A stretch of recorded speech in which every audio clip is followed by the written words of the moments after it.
Hi guys! Welcome back again and again. For today's video, as a content creator, nga feeling vlogger, huy! Di bagay aw. For today's vlog, mang miesta kita guys. After 50-50 years, subong paliwat na kapang miesta.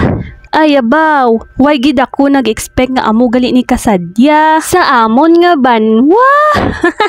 Huy, bitaw guys no, habang buhi pa man gud ta, mag-enjoy kita. San o pati mo maglagaw, nang hindi ka dong katindog? Ay maan, dulang, galaw-galaw na. Pero seryoso nga istorya ha, nakalagaw kami nga 100 pesos lang amon dala. Te, nakabakal na ko sang fried pansit with siomay for only 50 pesos ah. Tapos may 15 pesos ka pa nga pang shake. Syaro, di pa na masulba ng bitok mo. Total kay nami naman namon nga pwesto dere kag nakapungko man kami tarong. Ginpaabot na lang namon ang sweet notes. Sa mga wala kakilala sa sweet notes, banda na sila nga ang ginakanta is love songs. Amo gani nga ginatawag nga sweet kay matamis. Bawo na lang kamango gid simo.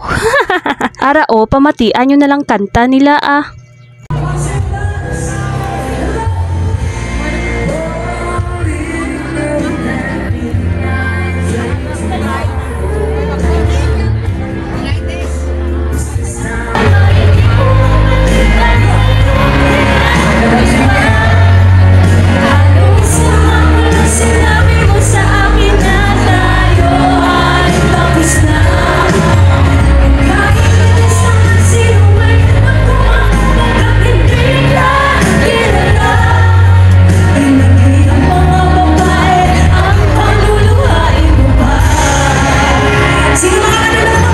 Te, may nakarelate man dira sa kanta?